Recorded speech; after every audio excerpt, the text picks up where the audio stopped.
할렐루야. 오늘은 6월 2일 목요일입니다.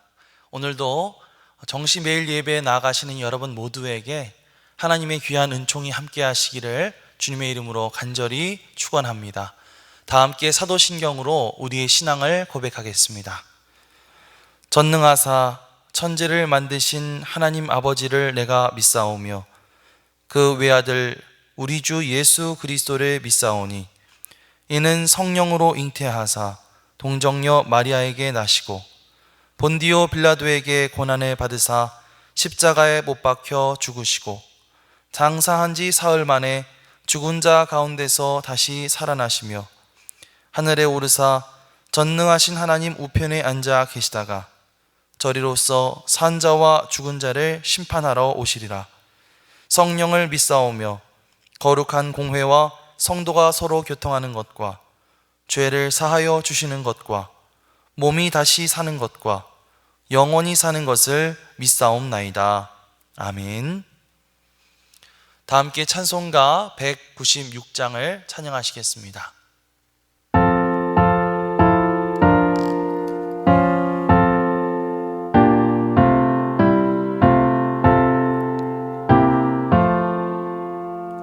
성령의 은사를 나에게 채우사 주님의 사랑 몸받아 나 살게 하소서. 성령의 은사를 나에게 채우사 정결한 마음 가지고 나 행케 하소서. 성령의 은사를 나에게 채우사 더러운 세상 담욕을 다 태워주소서. 성령의 은사를 나에게 채우사 영원한 주님 나라에 나 살게 하소서. 아멘. 다 함께 매일의 기도를 드리시겠습니다. 참 평강의 주님, 오늘도 새로운 하루를 주시고 복되게 하시니 감사합니다. 하늘에 속한 자 하나님의 자녀로서의 삶을 권세로 살게 하시며 오직 하나님의 말씀을 즐거워하며 따라 살게 하심을 감사드립니다. 다윗처럼 오직 우리 주님만을 내 앞에 모시고 오직 주님만이 우리의 전부이심을 고백하는 삶을 살게 하시고 그러므로 인해 주님께서 늘 우리의 전부가 되어주심을 경험하고 누리는 삶이 되게 하옵소서. 우리의 가정과 교회를 위해 기도합니다. 일터를 위해 간구합니다. 나라와 민족들을 위해 주님의 은혜를 구합니다. 구원과 치료와 회복의 은혜를 내려주셔서 어그러진 모든 것들이 바로 세워지게 하시고 평화를 이루게 하옵소서. 이제 일상이 된 경건의 일가를 통해서 성령의 충만, 성도의 영화를 이루게 하옵소서. 주님 사랑합니다. 언제나 자기 눈동자같이 우리들을 사랑하시는 주 예수 그리스도의 이름으로 기도드립니다. 아멘. 오늘 하나님께서 우리에게 주시는 말씀은 고린도전서 14장 13절에서 25절 말씀입니다. 그러므로 방언을 말하는 자는 통역하기를 기도할지니 내가 만일 방언으로 기도하면 나의 영이 기도하거니와 나의 마음은 열매를 맺지 못하리라. 그러면 어떻게 할까? 내가 영으로 기도하고 또 마음으로 기도하며 내가 영으로 찬송하고 또 마음으로 찬송하리라. 그렇지 아니하면 내가 영으로 축복할 때에 알지 못하는 처지에 있는 자가 내가 무슨 말을 하는지 알지 못하고 내 감사에 어찌 아멘 하리요. 너는 감사를 잘하였으나 그러나 다른 사람은 덕세움을 받지 못하리라. 내가 너희 모든 사람보다 방언을 더 말함으로 하나님께 감사하노라. 그러나 교회에서 내가 남을 가르치기 위하여 깨달은 마음으로 5마디 말을 하는 것이 1만마디 방언으로 말하는 것보다 나으니라. 형제들아, 지혜에는 아이가 되지 말고 악에는 어린아이가 되라. 지혜에는 장성한 사람이 되라. 율법에 기록된 바 주께서 이르시되 내가 다른 방언을 말하는 자와 다른 입술로 이 백성에게 말할지라도 그들이 여전히 듣지 아니하리라 하였으니, 그러므로 방언은 믿는 자들을 위하지 아니하고 믿지 아니하는 자들을 위하는 표적이나 예언은 믿지 아니하는 자들을 위하지 않고 믿는 자들을 위함이니라. 그러므로 온 교회가 함께 모여 다 방언으로 말하면 알지 못하는 자들이나 믿지 아니하는 자들이 들어와서 너희를 미쳤다 하지 아니하겠느냐. 그러나 다 예언을 하면 믿지 아니하는 자들이나 알지 못하는 자들이 들어와서 모든 사람에게 책망을 들으며 모든 사람에게 판단을 받고 그 마음에 숨은 일들이 드러나게 되므로 엎드려 하나님께 경배하며 하나님이 참으로 너희 가운데 계신다 전파하리라. 이는 하나님의 말씀입니다. 아멘. 할렐루야. 오늘도 예배의 자리 가운데 나가시는 여러분 모두에게 하나님께서 주시는 귀한 은혜가 함께 하시기를 간절히 소망합니다. 오늘 은사 사용법이라는 제목으로 하나님의 말씀을 전하겠습니다. 제가 방언 기도의 은사를 받았던 것은 21살, 청년부에서 스리랑카로 단기 선교를 갔을 때였습니다. 현지인들을 대상으로 이 야외 집회를 하고 그들을 위해서 기도해주고 있을 때였습니다. 그때 한창 기도에 열중하고 있었는데 그때 이상하게 저의 떡이 막 떨리기 시작하더니 제가 알 수 없는 이상한 말들이 제 입술에서 나오기 시작했습니다.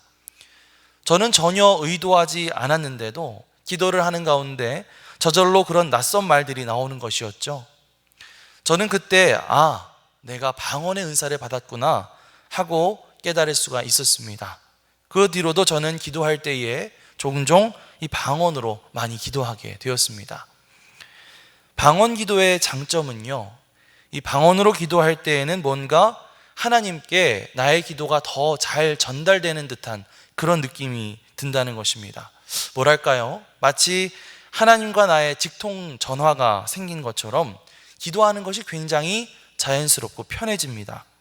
아마 방언 기도의 은사를 받으신 분들이라면 누구나 제 말에 공감하게 되실 거예요. 사도 바울은 이 방언 기도에 대해서 고린도전서 14장 2절 말씀을 통해서 이렇게 말합니다. 방언을 말하는 자는 사람에게 하지 아니하고 하나님께 하나니 이는 알아듣는 자가 없고 영으로 비밀을 말함이라. 영으로 하는 기도, 그것이 바로 방언 기도라는 것이죠. 하지만 방언 기도를 할 때에 어떤 문제가 있습니다. 그 문제는 뭐냐면 내가 지금 무슨 기도를 하고 있는지 나도 잘 모른다는 것입니다. 뭔가 하나님과 잘 통하는 것 같은 그런 느낌이 들긴 하는데 정작 내 입술로 고백하고 있는 그 말이 무엇인지, 내가 무슨 기도를 하고 있는 것인지 잘 모른다는 것이죠. 한국말로 기도할 때에는요, 내 마음에 들었던 생각을 내 입술로 표현하는 그런 과정을 거치게 되는데 이 방언 기도를 할 때에는 자칫 이 입술의 고백과 또 마음의 생각이 따로따로 갈 수가 있다는 것입니다. 어떤 때는 입술은 막 뭐라고 기도를 하고 있는데 머릿속으로는 딴 생각을 하고 있을 때가 종종 있더라고요. 이에 대해서 사도 바울은 우리가 개인적으로 방언 기도를 할 때 다음과 같은 권면을 우리에게 해주고 있습니다. 14절, 15절 말씀입니다. 네가 만일 방언으로 기도하면 나의 영이 기도하거니와 나의 마음은 열매를 맺지 못하리라. 그러면 어떻게 할까? 내가 영으로 기도하고 또 마음으로 기도하며 내가 영으로 찬송하고 또 마음으로 찬송하리라. 자, 사도 바울은 우리가 방언으로 기도할 때 우리의 영이 기도하는 것이기 때문에 우리의 마음이 오히려 열매를 맺지 못할 수도 있을 것이라고 그렇게 염려하고 있습니다. 그렇다면 우리는 어떻게 해야 될까요? 우리는 방언을 사용해서 영으로도 기도하고 또 내 생각을 통해서 동시에 나의 마음으로 기도하고 간구해야 한다는 것이죠. 그렇게 할 때에 내 마음으로 드리는 기도가 내 영으로 드리는 방언 기도와 함께 하나님 앞에 온전히 드려지게 된다는 것입니다. 이렇게 방언 기도를 개인적으로 할 때에는 영으로, 마음으로 그렇게 알아서 기도하면 되는데, 자, 문제는 이 공동체 안에서 방언 기도를 할 때입니다. 이 방언 기도라고 하는 것은 다른 언어로 하는 기도죠. 그런데 공동체 안에서 방언 기도를 하게 되면 사람들이 알아들을 수가 있을까요? 없을까요? 당연히 알아들 수가 없고 오히려 혼란에 빠지게 될 것입니다. 역시 제가 청년 시절 있었던 이야기인데요. 제가 수요 예배에 참석하게 됐는데 어떤 나이 지긋한 할머니 권사님이 대표 기도를 하러 나오셨습니다. 대개 대표 기도를 맡으면 이렇게 종이에 적어서 오시기도 하는데 워낙 이 권사님이 기도에 내공이 있으셨는지 아무것도 적지 않고 그냥 나오셨더라고요. 그래서 기도를 하시는데 너무 기도에 열중한 나머지 그만 대표 기도를 하다가 중간에 방언으로 기도하시는 것입니다. 그런데 정작 본인은 그것을 인식하지 못하신 것 같았어요. 그런데 기도를 듣고 있던 사람들 입장에서는 어땠겠습니까? 모두 눈을 감고는 있었지만 굉장히 당황스러워하고 있다는 것을 느낄 수가 있었습니다. 고린도 교회에서도 이렇게 공동체 예배 가운데 방언으로 기도하는 사람들이 있었던 것 같아요. 제가 봤던 그 할머니 권사님은 자기도 모르게 그런 어떤 실수를 하신 것이겠지만 이 고린도 교회 교인들은 이런 은사들을 사용하면서 교만함에 빠져 있었다는 것이죠. 남들이 알아듣지 못하는 그런 언어로 기도하면 그런 기도를 하는 자기 자신이 뭔가 멋있게 느껴지고 우월하게 느껴졌던 것입니다. 사도 바울은 이런 방언 기도를 통해 이 공적인 모임과 예배를 혼란스럽게 만드는 교만한 교인들에게 만약 그들이 방언의 은사를 가지고 있다면 통역의 은사도 함께 구해야 한다고 권면하고 있습니다. 13절 말씀을 읽겠습니다. 그러므로 방언을 말하는 자는 통역하기를 기도할지니, 이어서 16절에서 19절입니다. 그렇지 아니하면 내가 영으로 축복할 때에 알지 못하는 처지에 있는 자가 내가 무슨 말을 하는지 알지 못하고 내 감사에 어찌 아멘 하리요. 너는 감사를 잘하였으나 그러나 다른 사람은 덕 세움을 받지 못하리라. 내가 너희 모든 사람보다 방언을 더 말함으로 하나님께 감사하노라. 그러나 교회에서 내가 남을 가르치기 위하여 깨달은 마음으로 5마디 말을 하는 것이 1만마디 방언으로 말하는 것보다 나으니라. 아멘. 자, 방언의 은사를 도와줄 이 통역의 은사가 필요한 이유는 그 방언을 통해서 결국 자기 자신을 자랑하는 것이 아니라 공동체 내에 있는 다른 사람들을 세워주기 위함이었습니다. 사도 바울은 그 누구보다도 더 많은 방언 기도를 하는 사람이라고 스스로를 자부하고 있죠. 하지만 그는 그의 은사를 허투루 사용하지 않았습니다. 그는 통역되지 못하고 알아듣지 못하는 방언 1만 마디보다는 내가 제대로 깨달은 5마디의 말을 하는 것이 공동체에는 더 유익한 것이라고 그렇게 설명하고 있죠. 결국 하나님께서 주신 이 성령의 은사라고 하는 것은 나 자신을 자랑하고 우월감을 드러내기 위한 것이 아니라 내가 속한 공동체를 살리고 다른 사람의 덕을 세우는 데 사용되어야 한다는 사실을 우리에게 일깨워 주고 있는 것입니다. 그래서 아무리 뛰어난 은사라고 하더라도 공동체의 유익을 위해서 때로는 절제할 수도 있어야 한다라고 하는 말을 우리에게 해주고 있는 것이죠. 사랑하는 성도 여러분, 여러분이 하나님께로 받은 은사는 과연 무엇입니까? 은사는 영어로 spiritual gift, 즉 영적인 선물이라고 말할 수가 있죠. 자, 그렇다면 여러분은 하나님께로부터 받은 그 은사, 그 선물을 교회 공동체를 위해서 어떻게 사용하고 있습니까? 그리고 여러분은 공동체의 유익을 위해서 여러분의 은사를 또한 어떻게 절제하고 있습니까? 성도들이 모이는 자리에서는 하나님을 인격적으로 예배하는 것뿐만 아니라 이 영적인 은사를 통해서 서로에게 덕을 세워주는 것이 가장 중요하다는 사실을 기억하시기 바랍니다. 그리고 여러분의 은사들을 적절히 사용하고 또 절제함으로써 큰 믿음 유신교회 성도님들이 함께 은혜 받고 또 함께 덕을 세워나갈 수 있게 되시기를 주님의 이름으로 간절히 축원합니다. 자, 사도 바울은 이어서 20절 이하의 말씀에서도 계속해서 공동체 내에서 이 은사들을 어떻게 활용하는 것이 좋을지 조언해주고 있는데요. 사실 사도 바울의 생각에 방언은 믿지 않는 사람들을 위한 표적이었습니다. 사도행전을 보면 예수님이 승천하신 뒤에 이 마가의 다락방에 120문도가 모여서 함께 기도할 때에 성령의 임재가 나타나죠. 그래서 거기에 모인 사람들이 각 나라의 방언들로 기도했다고 말합니다. 그때 마침 6월절을 맞아 전 세계 각지에서 모인 유대인들이 자기들이 사는 나랏말로 기도하는 것을 듣게 되고 그것을 통해서 모여들고 복음을 듣게 되는 것을 볼 수가 있죠. 자, 그런데 고린도 교회의 상황은 그때와는 조금 다른 상황이었습니다. 오히려 방언을 통해서 사람들이 좀 혼란스러워지거나 아니면 방언하는 모습을 처음 본 사람들이 저 사람들이 미쳤다고 그렇게 오해하게 되는 그런 상황들이 발생했죠. 그렇기 때문에 사도 바울은 여기에서는 방언보다는 예언의 중요성을 더 강조하고 있는 것입니다. 23절에서 25절 말씀입니다. 그러므로 온 교회가 함께 모여 다 방언으로 말하면 알지 못하는 자들이나 믿지 아니하는 자들이 들어와서 너희를 미쳤다 하지 아니하겠느냐. 그러나 다 예언을 하면 믿지 아니하는 자들이나 알지 못하는 자들이 들어와서 모든 사람에게 책망을 들으며 모든 사람에게 판단을 받고 그 마음에 숨은 일들이 드러나게 되므로 엎드려 하나님께 경배하며 하나님이 참으로 너희 가운데 계신다 전파하리라. 아멘. 자, 여기서 예언이라고 하는 것은 우리가 흔히 아는 것처럼 미래의 일을 예측하는 것이 아니라 하나님께서 말씀을 맡기셨다라는 뜻입니다. 그 사람을 향한, 상대방을 향한 하나님의 마음을 맡아서 전해주는 것이 그것이 바로 예언이죠.